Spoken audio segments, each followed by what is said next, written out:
Hello, and welcome to this episode of the Fortnightly Dispatch, brought to you by the Baker Street Irregulars. I'm Steve Doyle, and I'm your host.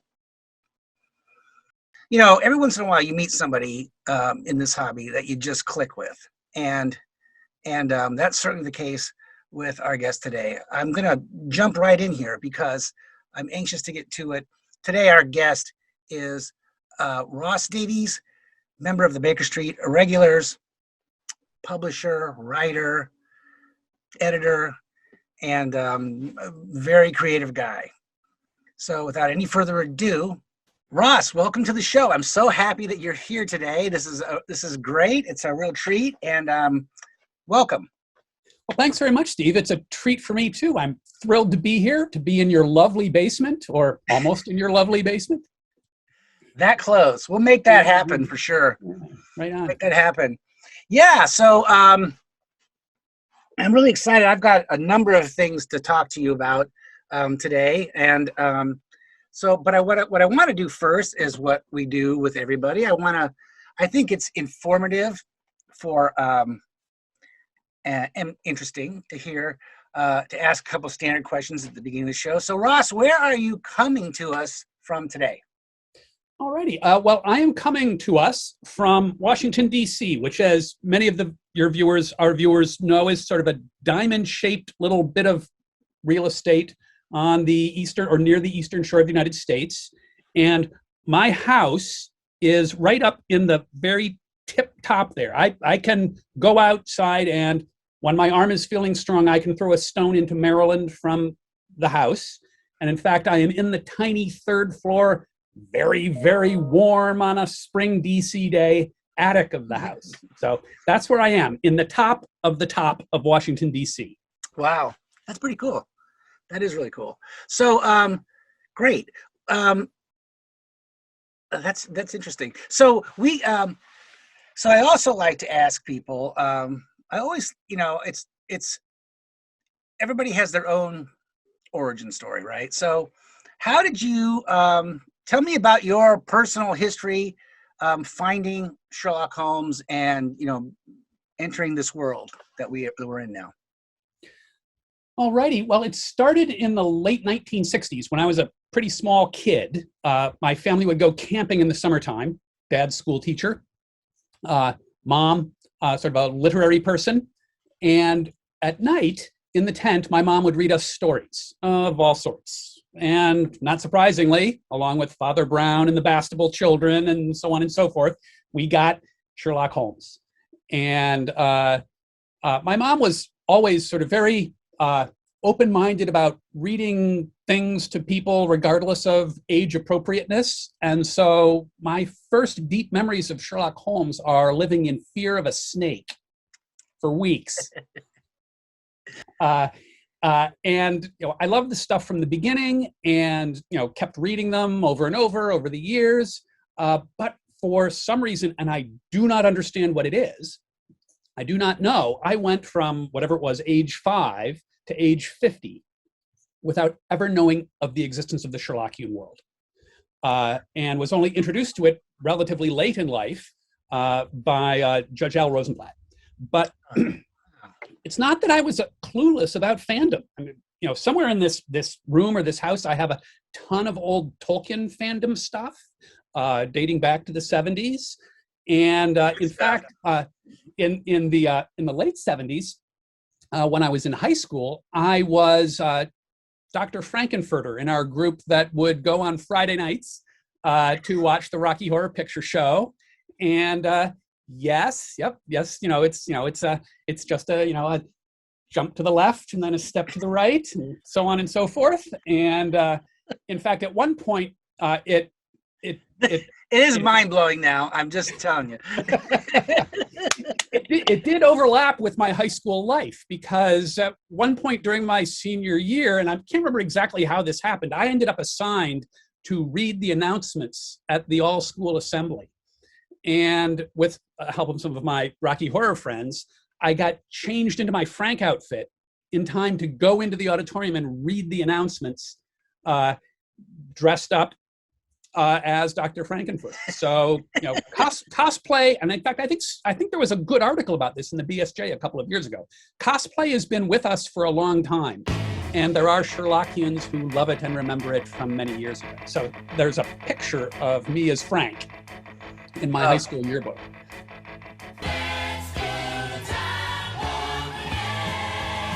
As the master detective said, nothing is new under the sun. There you Wheel go. turns and that spoke comes up again. Yes, So, indeed. yes, it's true.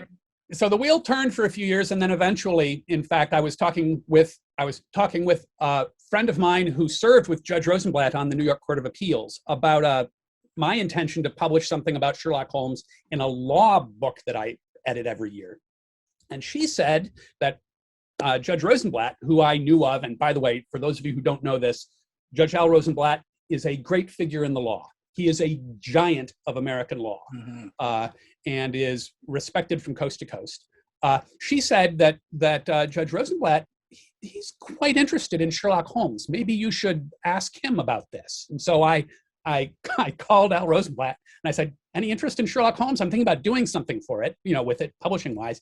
And he said, in his very gentle voice, right, Ross, I have some people you should meet. And my life has not been the same. Right. Wow, what a story. That is amazing. That is so interesting. And it was a great day. Yeah. Well, I got to say, that's one of the more colorful origin stories that we've had the honor to hear in this show. But it's one I can relate to. Yes, we'll leave that at that for now. Well, that is really great. So, but it's cool though that you heard these stories as a kid, fell in love with them, and then you didn't fall out of love with them over the ensuing 45 years or whatever it was from hearing them to that fateful phone call with Al Rosenblatt. So that's interesting to me because we all encounter things as we're moving through life that kind of grab us for a while and then we move on to something else. But that was not the case here. That's correct. In fact, I was, in anticipation of this call, I was rummaging around in our basement, seeing if I could find one of them. I used to buy copies of, Sherlock Holmes collections in airport bookstores whenever I had spare minutes when I was traveling. I used to travel a lot on business. And I wasn't quite a proselytizer, but what would tend to happen would be I'd buy one in a bookstore, I would read it in the lounge or on the plane or whatever, and wherever I ended up, at whatever meeting I was attending or whatever, I would recommend these stories to someone at the meeting and leave the book with them. So I'm not sure I actually have any of them left, but I interacted with more cheap paperback copies of the Sherlock Holmes stories than anything else, I think. That's wonderful. Well, let's jump forward. Okay, so now there was some people you needed to meet, and here you are in the and that was the Baker Street Irregulars, wasn't it? That's right. Yeah. So were you? So I'm asking because I literally don't know. Were the Irregulars your actual entry point for the community that we all love? Yes. The first Sherlockian event I ever attended was the Saturday cocktail party at the Ale Club in New York. Wow. At which I met, among other deep end, right? I mean, that's Yeah. At which I was sitting between Peter Blau and Andy Fusco. And so it was, in a matter of 2 hours, I met an innumerable number of stars of the Sherlockian constellations, while getting sort of seminars on Sherlock Holmes in both ears, and meeting the head of the Red Circle of Washington, D.C., which I've attended faithfully ever since, and meeting Andy, who's another brilliant lawyer, lots of overlap there. Or not that I'm a brilliant lawyer, but he definitely is. And I've worked with them and enjoyed their company, pretty consistently ever since. But yes, that's also where I met Michael Quigley, the founder of the Diogenes Club of Washington, D.C. So, and Al knew perfectly well what he was doing, right, when he, Right. roped me into attending this thing. And so and this, I guess, no, I don't guess, I know a big part of the way our world works is through this sort of mosaic of associations, right? There are things about the Red Circle that are unique to the Red Circle. I would never give up attending the Red Circle, right? When the Diogenes Clubs meets, it is a unique Quiglian event, right? Not to be missed, right? And the same with science societies all over the world. And so true. So, yeah. I mean, we tend to, it's not unprecedented for people to, I know I'm guilty of it, to attend a meeting somewhere, be invited to a meeting of a group, or go and, and attend and pinch a good idea that somebody's thought up there. I mean, Yeah. That's great. But, you can never duplicate the unique spirit, I think, of each individual organization. I found that is something very hard to clone. Yes, absolutely. And in fact, it's an interesting sort of facet of the way our world has utilized Zoom, that even our Zoom events are very diverse. You attend one Zoom event and they use it differently, and it's clear that there are kinds of relationships and conversations that work there, kinds of sharing that work. And so even in this sort of digital egg carton that is the Zoom meeting, it always ends up being more like an omelet when it's a Sherlockian Zoom meeting. Things really don't stay in their buckets. That's very true. It's very true. And some organizations, do it far better than others. And just because they may be somebody who is more technically inclined, and yet the less technically inclined may have some really creative, interesting people. So it all kind of balances out, Yeah. And I don't know. It's a fascinating thing. And well, I'm glad that you showed up after 45 years or 50 years, whatever it was.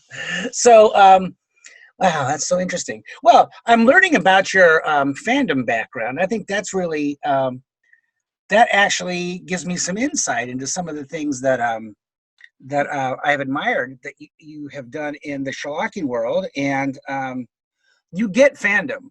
You get it. You get the love of people coming together to share this kind of experience that we have. And that shows. To me, I can see that. And so I kindred spirit. So I see that. I want to talk to you about. Now, you mentioned that you publish a law thing. Can you tell me about the green bag? This is a thing that you have, and the green bag is it's a. I'm a publisher. I'm always curious when other people publish stuff. I think it's so great. And so I want to know all about it. So tell us about the green bag. All right. I should have been better prepared, but it won't take long. Green bag. This is the first issue of the Green Bag, which I edited with some law school friends in 1997. This is something, again, as an editor, I think you'll probably be able to relate to. What happened to me was that when I was in law school, I was on the Law Review, which is the student-edited journal kind of thing. And I spent some time just going through the library, looking at other law reviews to see what they published. And in the course of going through all these law reviews, the Alabama Law Review, the Colorado Law Review, the Harvard Law Review, and so on and so forth, I ran across shelves with this stuff, this dusty old magazine from and these years will sort of resonate with what we're talking about, 1889 to 1915, a law publishing company, the Boston Book Company, published a law journal called The Green Bag that specialized in short, entertaining legal scholarship, which is the opposite of normal legal scholarship. Right? And are you saying that most legal scholarship is long and boring? You got it. And none of the other lawyers in the Sherlockian world will disagree. I guarantee it. And I fell in love with it and did a little bit of research, determined that the trademark had re-entered the public domain.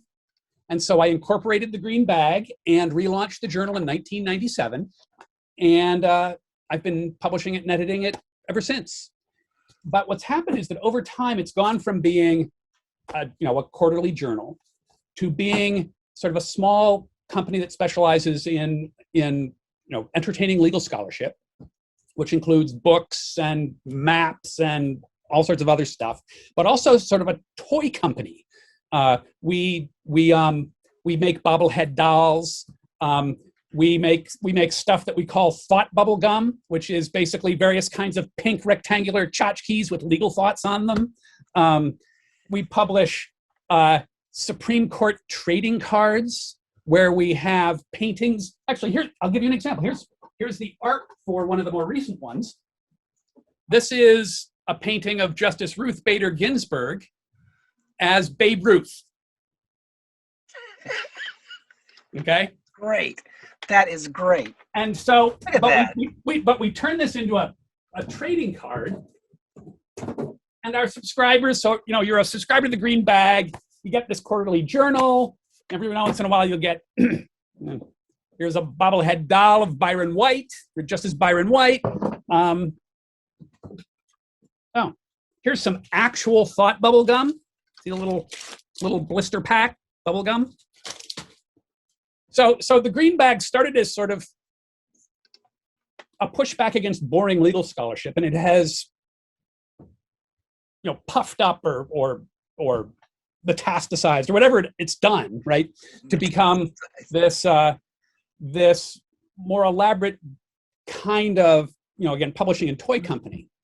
And one of the things we started doing about 15 years ago was publishing an annual collection of good legal writing to celebrate good legal writing, and also an annual review of events in the law called the Green Bag Almanac and Reader. And the idea was every year we'd do an Almanac and Reader with a different theme that intertwined with the law stuff. Not as in was connected to it, but more like fudge marble, right? Is sort of some law and then some other thing, right? Baseball, Shakespeare, we did one of the Wizard of Oz or whatever, right? But the idea was it's different every year.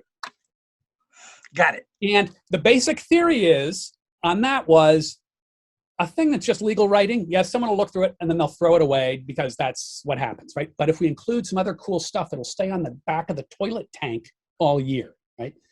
And so that's what we did. And then, so of course, eventually, I got up my courage, right, to do a Sherlock Holmes Almanac and Reader. And because, it's a law thing, we picked the Norwood Builder. And so now bear in mind, this is in, I guess it was 2014 that this occurred to me. And recall, at this moment, I know nothing about the Sherlockian world. I do not know it exists.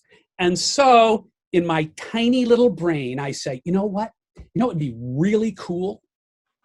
What would be really cool would be to take The Adventure of the Norwood Builder and annotate it. Good idea. Because I thought this was a great idea because I'd never heard of Klinger or Baring Gould. Right? And so, but once I started investigating, because I found out, with the aid of Al about this, right? And so, in fact, we did end up doing the annotated Norwood Builder, but our annotated Norwood Builder had footnotes that would say, basically, whoa, something just fell down there. I don't know. That would say, basically, you don't need us for this. Go look at footnote X in, Les Klinger's book.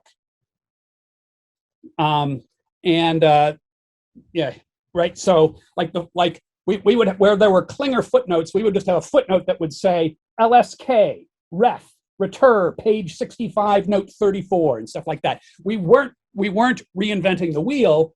We were adding more spokes. And so, again, not knowing anything about the Sherlockian world, I, with infinite chutzpah, get in touch with, this these maps, right? These, we should do a map to go with the Norwood Builder, right? So this is the map we did, right? But in the course of researching that, I learned there's this guy who's already gone tragically, named Julian Wolfe, right? Who did maps of the Sherlockian world, right? Mm-hmm. And so, again, infinite chutzpah, we called up his niece and asked her for permission to reprint all of his maps. And so this Green Bag Almanac, the 2015 Almanac, contains a complete set of Julian's maps. Nice. And an annotated Norwood Builder and a bunch of other stuff, right? But just done the way we normally do these things. But here is where things got sticky. Mm. We do something different every year, right? The Almanac is something different every year. So, we do, like a couple of years ago, we did one that was it's the world's longest flip book, thumb book. It's a complete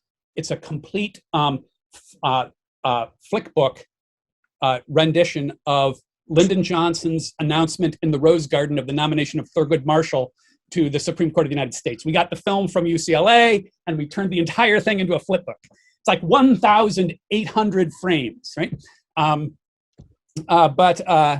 Anyhow, we do this thing in 2015, and then something very weird happens. The readership sort of rises up on its hind legs, our subscriber base, and says, no, you have to do another Sherlock Holmes. That's what happens. And so the next year, we did the Reigate puzzle, and also we did the Field Bazaar along with it. And so at this point, I've reached a crossroads, right? Either Sherlock Holmes is going to take over the green bag, right? And it's just, the green bag is going to become a Sherlock Holmes thing, right? Or we need to branch out. And so now the Green Bag publishes 2 almanacs. The Green Bag Almanac and Reader, which has gone back to doing something different every year. And so this year's Green Bag Almanac and Reader, in fact, is an Agatha Christie novel. But we now also publish a separate thing called the Baker Street Almanac that is just Sherlockian. We'll put a link right down here to where you can find the Baker Street Almanac and get your own copy of it, because cool. It is wonderful. And all the readers out there, or viewers, yes, look up. It's what I love about this story is, one, it's not unusual for Sherlock Holmes. Somebody put their toe in the water, next thing you know, you're swimming, right? I mean, that's how it goes. And I love the whimsical nature of what the Green Bag is doing. That is so great. And can I show you one crazy thing right now, Steve? Yeah, please do.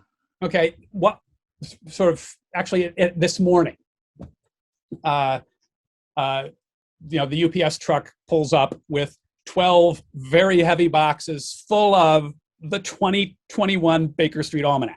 So one except out, everybody. It's out now. So, and here's one of the problems, though. This is part of the quirkiness of the Baker Street Almanac, and what the Sherlockian world does to you and to me and to so many other people, is that the reason all the Baker Street Almanacs come here rather than just getting mailed to people is because the Baker Street Almanac can't just be a book, right? So they all come here, and then they get sort of charged up with other nonsense. And this year's Baker Street Almanac, which is, this is it, right? It's the first year we did this, it was blue. The second one was yellow. This one is red, and so on. The story, the special story in this one is the Priory School, and there's a passage in Priory School where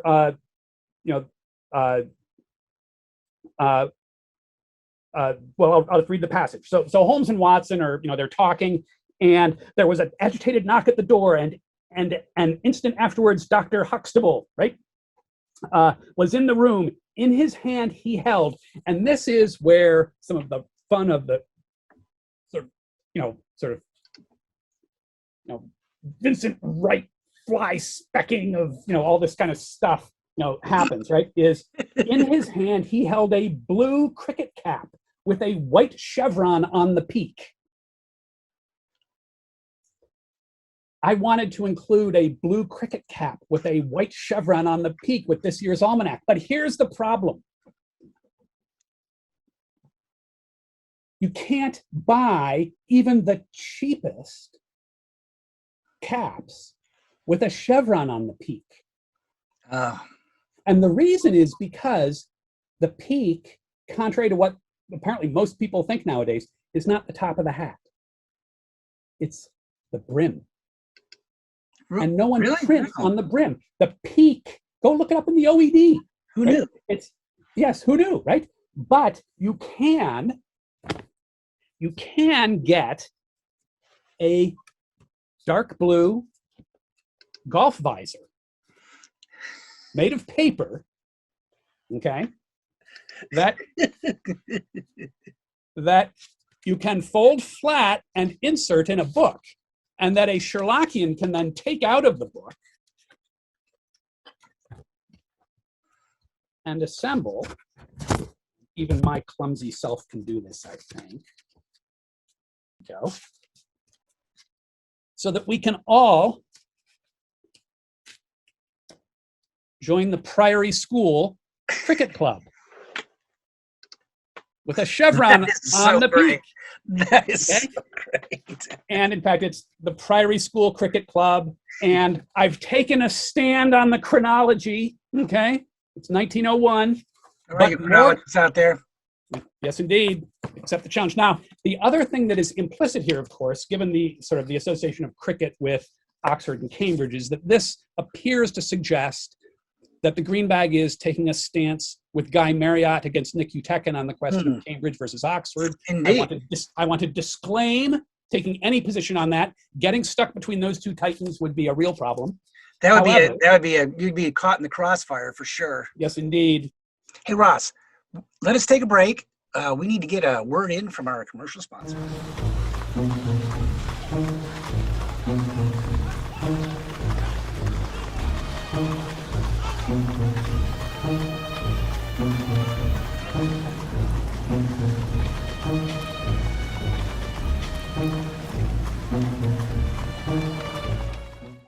Okay, we're back. I have just been, frankly, agog at times at some of the quirky, creative stuff that you've been responsible for, like this one right here. This is the, this is, tell us a little bit about this. Oh, that box is, that's a Valley of Fear box. Yes. That was a giveaway at a BSI dinner a couple of years ago. A few years ago. When I gave a talk about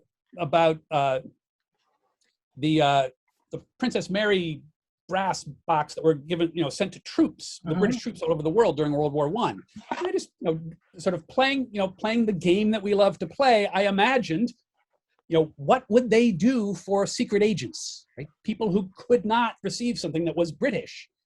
And so I put together something that might be what, Her Majesty's government, or his, it would be, right, His Majesty's government at the time would have sent to the members of MI6 and the intelligence community, right? And of course, what would you send to someone who was undercover English, right? Without scaring, without disclosing their identity to the Germans. I mean, this thing is gorgeous. It's got playing cards in this beautiful little box. Look at this. right? I mean, It's fun. It's it's fun. fantastic. Are you kidding me? And it's got. I'm sorry, I'm just bragging on you here, Ross. It's wonderful. And Actually, no. There's a thing in there, Steve, that is also part of what makes these kind of projects. Is a good example of what makes these projects fun, right? Oh, yeah, that's the yeah for people like you and me with the spectacles, right? The yeah, type, the type in that book, yeah. that tiny volume of the Valley of Fear. There's a little Yes, volume of the it's Valley of Fear. Look at this. the type is so small, you need a magnifying glass to read it. Woo! So that's But why it the comes with one. Yes, exactly. And it's got some cards. Yeah, and the cards are the thing I wanted to mention, which is part of the fun, real fun of our world is the sense of community and collaboration and all of that. And in some ways, one of the links in the chain that made that presentation work was that they really did print mini versions of Sherlock Holmes.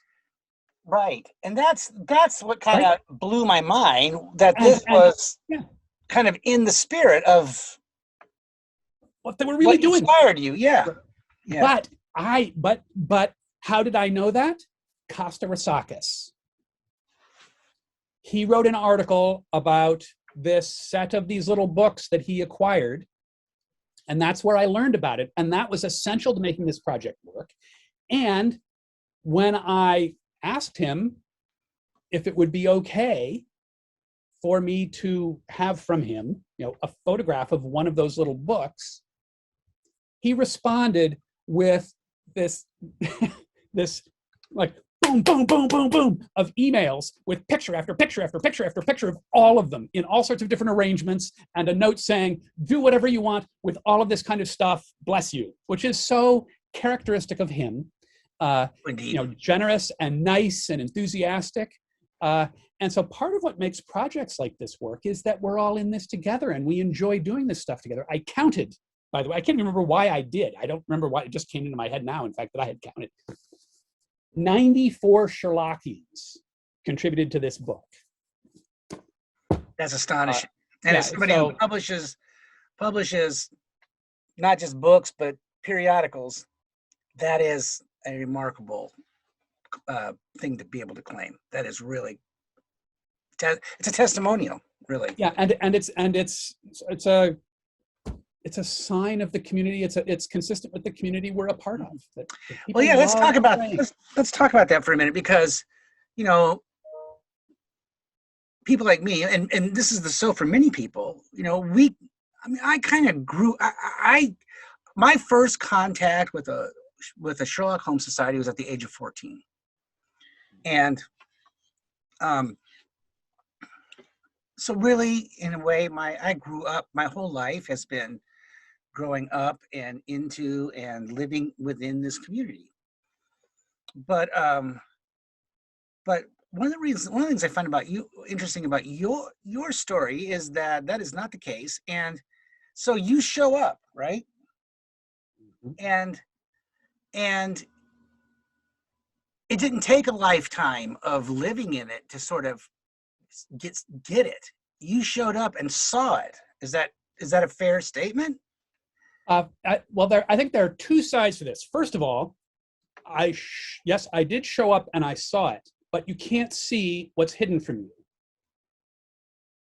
And part of what makes the Sherlockian world special is that I have yet to run into any person in any science society or at any event who gives a hoot about how long I've been a part of this.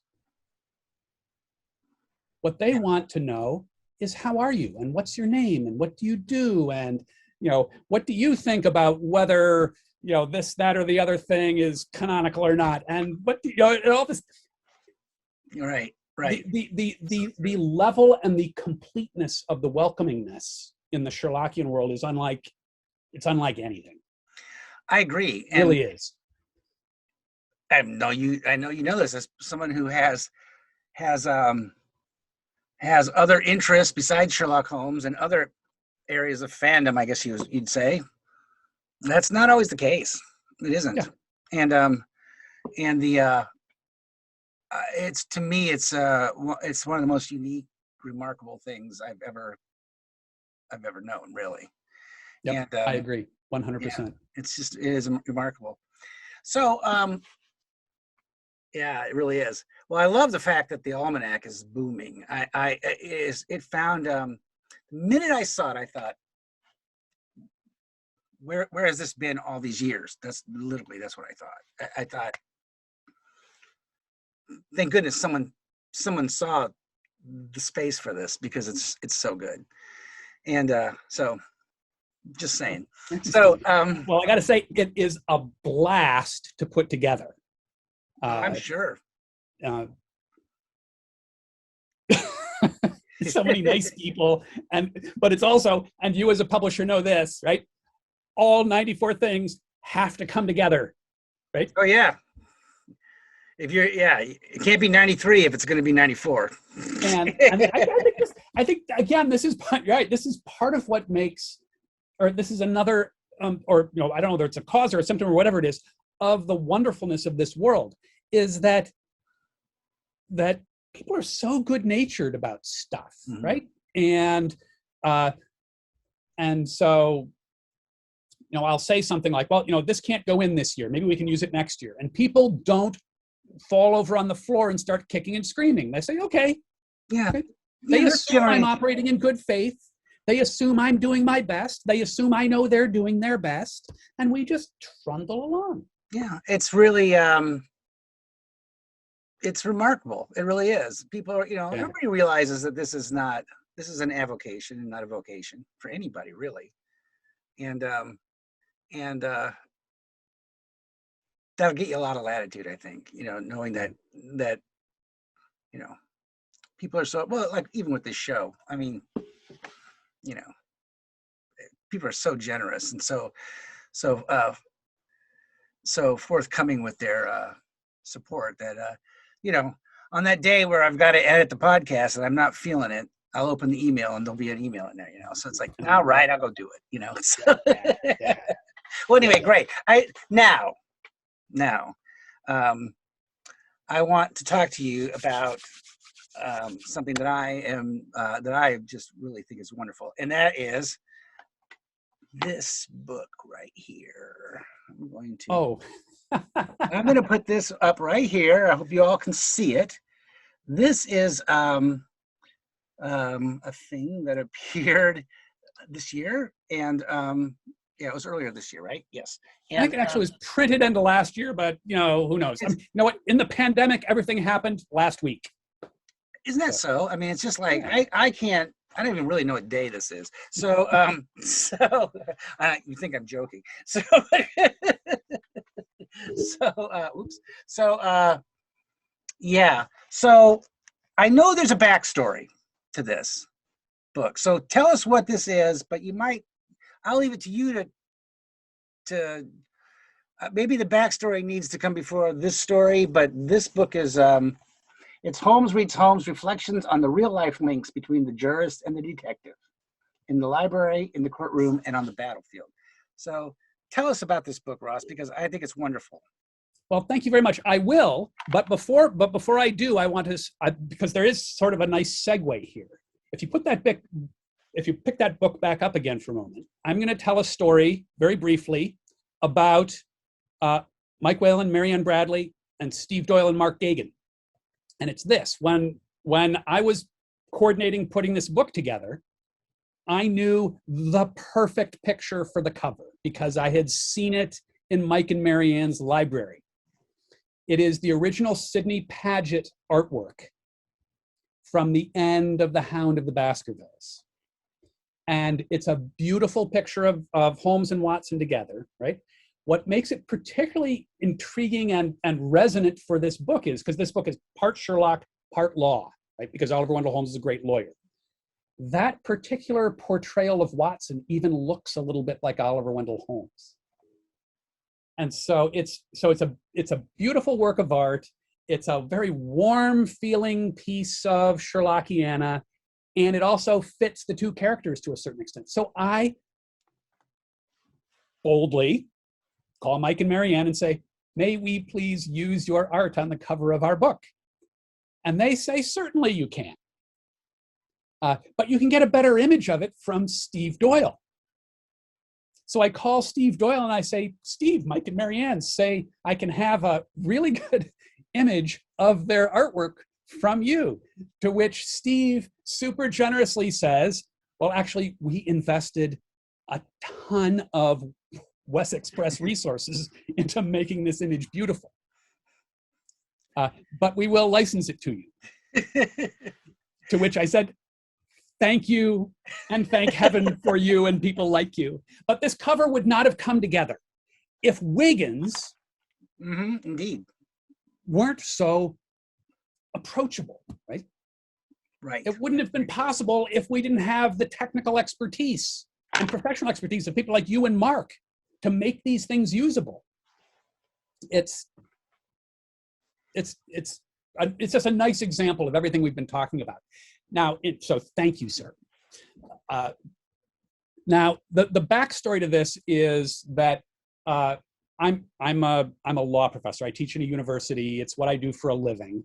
And one of my specialties is legal history. And one of my mentors, in fact, one of the people who wrote a letter in support of my tenure, candidacy years ago, was a man named Michael H. Hoflick, who is a giant in the field of legal history, and who is currently a professor at the University of Kansas, where he was a dean and is now a highfalutin, professor with a long named chair and so on and so forth. And he and I have worked together on things in the green bag and so on and so forth. And for the last few years, we have been working together with a couple of other people on I think, a fairly big, fairly important book about Oliver Wendell Holmes and his diary, which includes this is so cool, a reading diary. And that was sort of coming to a conclusion late last year. And this is it. It is, in fact, a very big, very fat book. And it consumed a lot of time and attention over a couple of years, roughly contemporaneous with my gradual entry into the Sherlockian world. And one of my good friends in the Sherlockian world is a guy named Bob Katz, Dr. Bob Katz, co-publisher of the BSI Press and a giant in the Sherlockian world. Mm. And at some point, and I can't remember how it happened, I mentioned to him that I was working on this book with this brilliant man, named Mike Hoflick, and that in Oliver Wendell Holmes's reading diary, there are references to Sherlock Holmes. And so Bob and I start talking about this, and in the course of this, Bob mentions that he believes Mike Hoflick went to Haverford College. Are there any Sherlockian associations there? Well, let's see. We can start with the Morleys, right? But then we can go on to Dr. Bob Katz himself. And it turns out that the giant of the Legal History Academy, with whom I've been working on this book, was one of Bob Katz's best friends in college. And now you're probably figuring out how this book, okay, is a spin-off of this giant project. And the three main chapters in this book are written by, yes, the two people who did this book, and the third one is written by Dr. Bob Katz. And so this is, the Sherlockian world connects everyone to everyone else, right? It is amazing. I love this story because it really, everything is connected. Everything is in some way connected. And that is just, that story, the Bob Katz, Haverford College, that whole thing, that is, what are the odds of that, right? But there it is. And that happens, that stuff happens. Yeah, and I want to add one more thing, just for fun, about this, that shows that even an intellectual giant of the caliber of Oliver Wendell Holmes is as susceptible to Sherlockian enthusiasms as the rest of us. This is how powerful Sherlock Holmes is. Oliver Wendell Holmes kept his reading was awesome in terms of its range, its depth, and the sheer quantity. And he generally would list things as he read them, right? And so if I hang on just a sec here, if I so he's reading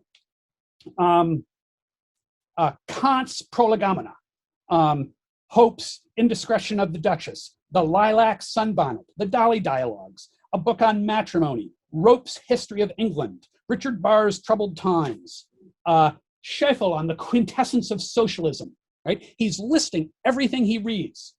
And then, and this is in 1893, right? Right after the Quintessence of Socialism and right before Karl Marx's Das Kapital in German, right? It says, Conan Doyle, Study in Scarlet, etc., etc. In other words, he read Study in Scarlet and then, whoom, he just read everything else, just like the rest of us. That is so. And so it goes, his reading goes, in 1893 goes Conan Doyle, all of it, right? Karl Marx, Capital, volumes 1 and 2. Miss Austen, Emma, Pride and Prejudice, and this is where he classified Conan Doyle, etc., etc. In other words, Jane Austen, Arthur Conan Doyle, that's stuff you could lose yourself in. Karl Marx, not so much. Yeah, we knocked it off, but we checked the box. Yep. That is a testimony. Yeah, it is. It really is. And by the way, for what it's worth, elsewhere in the book, it's he records that he read the Brigadier Gerard stories too. He had good taste. Yes, he did. He had good taste, I gotta say. That is so funny. That is great. Well, we're getting close to the end of our time, Ross. I can't believe it. It happens so fast every time. So do you have anything on for the future? Are you working on anything right now other than just the ongoing almanac and that sort of thing? I will mention two things. One is I think a really big deal, and that is we're not yet getting down to the nitty gritty details of it, but we are doing the basic organizational stuff for the Sherlock Holmes and the British Empire conference that the BSI will be holding next summer. Right. And I'm very much looking forward to that. It's very exciting. Give us a thumbnail sketch of that conference. Okay, what it is going to be, a couple of years delayed, very much like, in fact, just like our traditional BSI conferences. We are returning to normal. And by next summer, we're pretty confident, there are no guarantees, but we're pretty confident that we will be able to. And it's going to be a, Friday night to Sunday midday conference full of, individual presentations and panel presentations on all sorts of stuff relating to Sherlock Holmes and the British Empire. One of the great things about it being Sherlock Holmes and the British Empire is that we think we're going to be attracting Sherlockians from all over the world to speak and to attend. The one thing that, at least at this point, I think is likely to be a little bit different from past conferences is that we're probably going to have longer breaks. And the reason we're going to have longer breaks is because we all miss each other. I think that is very wise. And I think as much as I'm going to enjoy, the presentations, I'm going to want time. I think we're all going to want time to just chew the fat. Yeah, I think that's wise. I think, when you attend one of these weekend events or put them on, my philosophy has always been, people need time to mingle and visit. Yeah. And that's where you reconnect with old friends, you make new friends then. Yeah, it's important. Yeah. It really is. Yeah, if you're just sitting mute in a seat, soaking it up the whole time. No. Yeah. And we're gonna pay special attention to that this time, just because it's. Yeah, that's great. It's been that's a while. Yeah, good. I'm looking forward to that. Yeah, the other one that's coming up, and this is more Doylean than Sherlockian, although the Sherlockian connection is the Sherlock really seeps through on this one. Is I'm working on a book, actually a manuscript volume book of Arthur Conan Doyle's The King of the Foxes. Really? Which is sort of a horror story from the late 1890s. Okay, so The Hound, early 1900s. In the late 1890s, Conan Doyle writes a story about a huge terrifying wolf. Wow. That sounds And great. I look forward to it. and so it's it's one of these books. It's got the manuscript and illustrations and scholarly commentary and so on and so forth. And some of the commentators will have familiar names. Let's see, Ashley Polisek. Oh yeah, I've heard of her. Yeah. Anastasia Klimchinskaya. Yeah, I've heard of her too. Yeah. So and actually, this is sort of more in the crazy art end of things, and this is one of the pieces of the cover art for this, and this was a blast to do. I got to say, I'm sorry to burden you with this, but this is a law and Conan Doyle kind of thing, right? So it's partly about the law of fox hunting and partly about Conan Doyle and his story. And so what you have in this picture are 5 people in black outfits. Okay, they are portrayals of the 5 judges who sat on the court that was the predecessor to the court Al Rosenblatt sat on back in 1805 that decided the most important fox hunting case in American history. So here we portray them, fox hunting. And then on the far right-hand end, we have a painting of the current greatest fox hunter in American law, Judge Douglas H. Ginsburg, who's currently a judge on the U.S. Court of Appeals for the D.C. Circuit, and an avid fox hunter, and he contributed a chapter to the book. But in the center, we have Arthur Conan Doyle and Gene Leckie riding to the hounds. That is great. Anyhow, that is pretty cool, I gotta say. So that book will be out this summer, and that has been a project like many publishing projects, slowed by the pandemic. Oh, indeed. Yeah. But happens, but we can't wait to see that. That's wonderful. Yeah. That sounds great. I love the original artwork too. That's really nice. It's always fun to have that. It is. Well, Ross, we are out of time. So this has been great. I'm sure we could chit chat all afternoon. So I just want to say thanks. Thanks so much for being in the show. This has been a blast. And I look forward to visiting with you again soon. Right on. Thank you very much, Steve. You have a great day. Thanks, Ross. Thanks a lot. Bye-bye. Bye. Well, that was certainly fun. Boy, time goes by so fast, doesn't it? That was great. Thanks so much, Ross. And thanks all to you. Thanks, everybody. We've gotten some terrific comments. Again, I know I sound like a broken record, but honestly, so grateful for your continued support and your viewership. If you have a comment or a suggestion for the show, go ahead and post it on whatever Facebook page or social media outlet or the YouTube channel, of course, that you are seeing it on, and we'll be sure to see it. We see it and try to respond as best we can. And I want to thank everybody who's subscribing and supporting the channel. Your encouraging comments really do make a difference here. And with that, until next time, my friends, take care, and we'll see you then.